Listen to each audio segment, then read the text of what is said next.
আসসালামু আলাইকুম ওয়া রাহমাতুল্লাহি ওয়া বারাকাতুহু। আউযু বিল্লাহি মিনাশ শাইতানির রাজীম।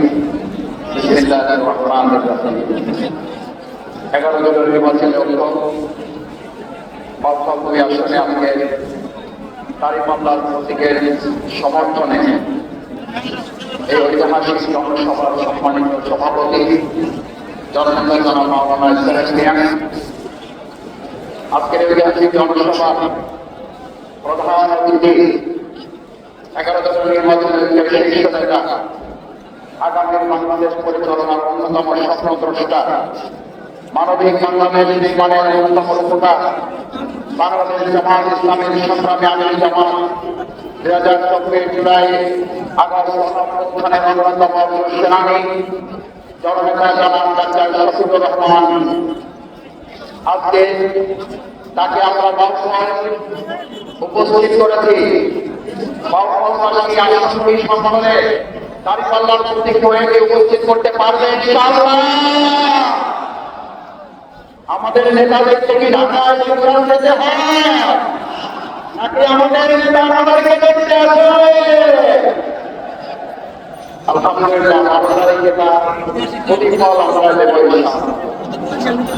আজকে 11 দলের মধ্যে মনোনীত সম্মানিত সংসদ সদস্য প্রার্থীবৃন্দ, জামাতের অন্যান্য নেতৃবৃন্দ, 11 দলের সম্মানিত নেতৃবৃন্দ, জুলাই গণঅভ্যুত্থানের সবচেয়ে বড় সম্পদ শহীদ পরিবারের সম্মানিত সদস্যবৃন্দ, জুলাই আন্দোলন যোদ্ধাবৃন্দ, আমার সামনে উপস্থিত সম্মানিত ওলামায়ে কেরাম, শিক্ষক, বুদ্ধিজীবী, সাংবাদিক এবং হিন্দু ধর্মাবলম্বী আমার সম্মানিত ভাইয়েরা, আমার হাতের ডানপাশে অবস্থান করা সকাল থেকে কষ্ট করে বিভিন্ন প্রত্যন্ত অঞ্চল থেকে মা এবং বোনেরা, আমাদের প্রধানমন্ত্রী এখনই আমাদের সামনে বক্তব্য রাখবেন।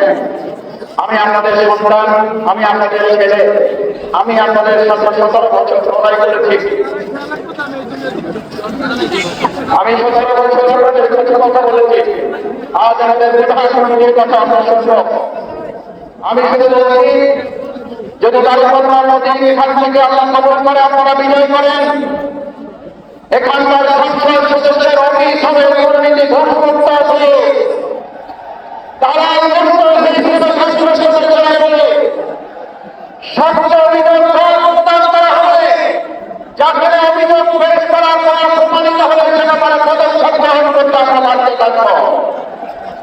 আমরা সরকারের পক্ষ থেকে যে প্রয়োগ করব, যে বাজেট দেব, পরিষ্কার ভাবে তার আয় এবং জনগণের সামনে আমরা তুলে ধরব। আমার ব্যক্তিগত পরিবারে প্রার্থী নয় এবং বাজার কাজদের সামনে তুলে দেওয়া হবে, যাতে কোনো সভ্যতার ঘাটতি আমাদের সামনে পরিলক্ষিত না হয়। সম্মানিত ভাই বোন বন্ধুগণ, বাউফলের মানুষের সত্যতার দাবি, সততা, সত্যতা নিয়ে আমরা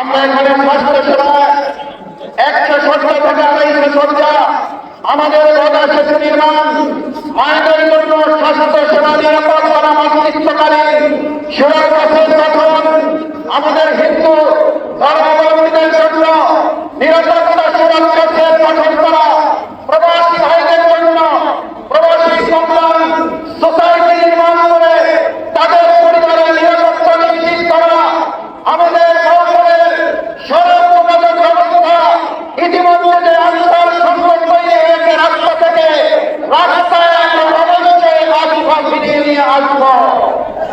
সম্মানিত এই বছর আমাদের পদক্ষণে এবং পদগুলিতে মুক্ত, আমি মাত্র কয়েক পড়াশোনা করেছি। এখন আমাদের ছাত্র হিসাবে আমি যেমন বিগত দিনে আপনাদের অনুযায়ী স্বামী থেকেছি, আপনাদের রেখেছেন। আমি আপনাদের কাছে অনুরোধ করতে চাই, আগামী 12 তারিখ শুধু নয়, যে কদিন বসে থাকবো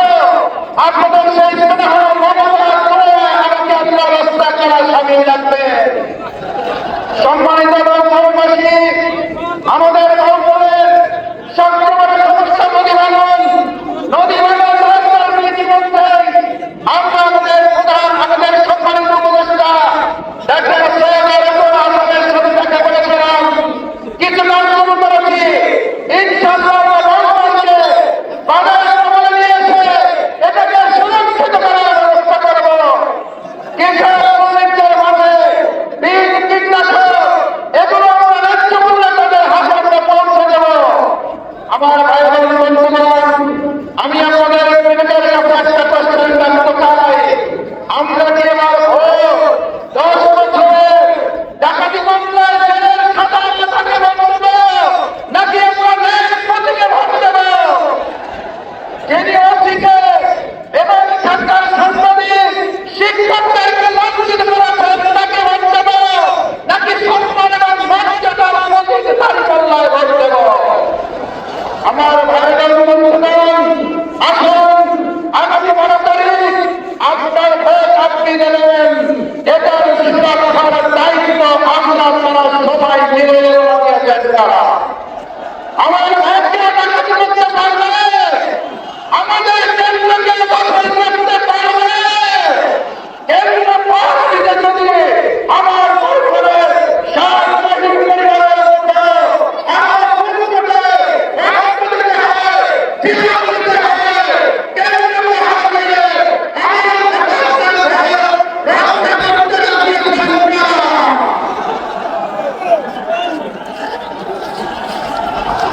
আমার ভাইদের বন্ধুগণ, ইতিমধ্যে আমরা লক্ষ্য করেছি আমাদের দাঁড়িপাল্লার এই কাউন্সিলর ষড়যন্ত্র করছেন। 2024-এর 5ই আগস্ট যেমন ষড়যন্ত্র মোকাবেলা করা হয়েছে, প্রয়োজনে 12 আগস্ট আরেকটা 5ই আগস্ট অনুমতি হবে। 5ই ফেব্রুয়ারি 5ই আগস্টের পেছনে নিয়ে ফজর নামাজ পড়ে কেন্দ্রে কেন্দ্রে হাজির হয়ে যাব। আসুন আমার ভোট আমি দেব, যাকে খুশি তাকে দেব, সচেষ্ট তথ্য দেখে দেব ইনশাআল্লাহ। সেই প্রত্যাশা ব্যক্ত করে আমাদের